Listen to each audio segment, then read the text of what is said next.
Hey, don't look now, but USC, their college football playoff hopes are still very much alive.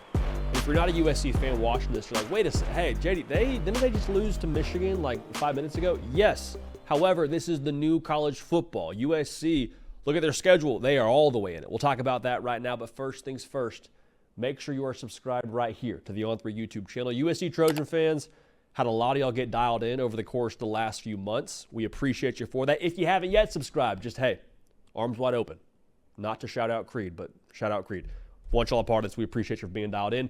This show is brought to you by Prize Picks, okay? Daily fantasy, easy to play, easy to withdraw what you win. All you got to do, pick 2 or more player projections, pick more or less on those projections, you're off to the races. Code HARDCOUNT, $5 in lineups, gets you $50 in promo funds. Got to play for you here a little bit later in this show. So as I mentioned, it's a new college football, baby. In the BCS era, yeah, USC's probably out of it. In the 4-team playoff, USC, I don't know if they're out of it, but you definitely don't feel great about your chances to make the college football playoff getting a loss that early in the year. But this USC team, looking at their schedule, they're very much so in it. I think the magic number, if you're a USC fan, you're looking to have if you can be 11-1, awesome. We're off to the races, and we're probably, I would have to feel like a lock for the college football playoff, but I think 10-2 is kind of that threshold.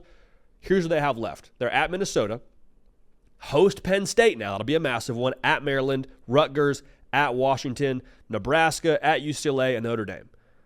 I'm just going to say this right now. All those games are winnable.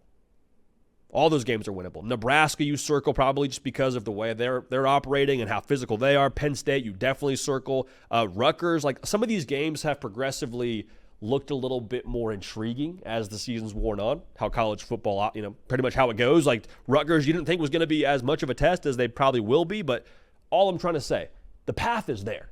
The path is absolutely there. Look who you don't play. No Ohio State, no Oregon.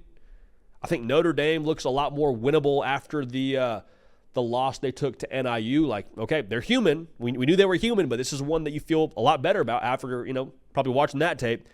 They can make the college football playoff, okay? Just make sure we're all on the same page there.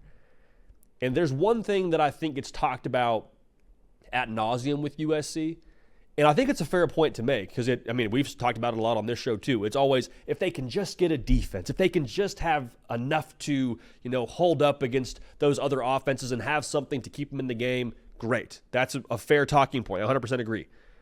But something that we don't talk about enough is the fact that I think a lot of other defenses have to hang with Lincoln Riley's offense.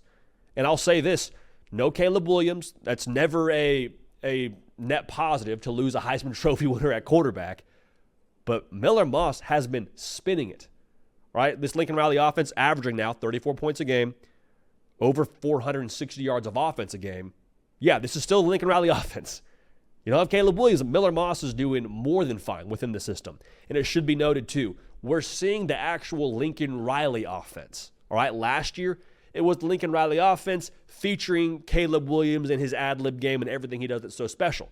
Now, you let Caleb Williams be Caleb Williams, just so we're on the same page, but Miller Moss is playing within the actual structure and reading his lines in the Lincoln Riley movie, if you catch my drift there. So the question isn't so much, can USC be like dominant and elite on defense? I think the question is, can they be good enough on defense so that offense can take over and do what they do? Because the offense is going to be good. We said it last year. Can it be the edge, not the equalizer? Like an equalizer is something that says, hey, you have this, you're bringing this to the party or whatever it is, we're going to bring this, and that's going to make us even. The USC offense, if you have a defense that's up to par, just decent, is going to be the reason, well, hey, you bring this to the party, we're bringing this to the party, and that's going to be the reason why we beat you, quite frankly. Now, when we talk about the game against Minnesota, I hate this spot on the road, PJ Fleck team, where they're going to be, culturally fired up for this one, whatever that means.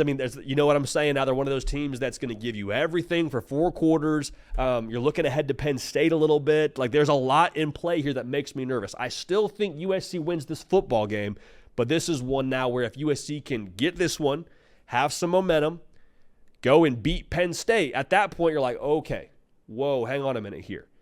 You feel good about Nebraska, feel good about Rutgers. feel better about Notre Dame, is how I would look at that at least. If they can find a way to go 2-0 in these next two, I'd feel very, very optimistic about the college football playoff chances if I'm USC. So the play that we like in this game when it comes to prize picks, Jacoby Lane, y'all, if you watched that game against Wisconsin, he is a dude. Like, he made a couple of catches there. We're like, oh, okay, that's a little bit different. That looks very reminiscent of some of the great USC receivers of the past. And Miller Moss, I mean, give him credit for the placement he's putting that football. I mean, he's giving him a chance now. The number on prize picks for Jacoby Lane's receiving yards against Minnesota is 51.5. I'm going to take the more there. Feel pretty good about rolling with that as he's kind of evolving more and more into what seems like a go-to guy for this USC offense. And then I'm going to go ahead and pair that. I'll take another projection I really like from another game. I'll take Cam Ward more than 298.5 pass yards against Cal. So we'll pair those together. Use code HARDCOUNT, $5 in line, gets you $50 in promo funds. But USC, if you take nothing else away from this segment, they're going to be in that playoff mix. I feel very confident in saying that. We appreciate y'all being dialed in. We're going to keep this party rolling. We will see y'all next time.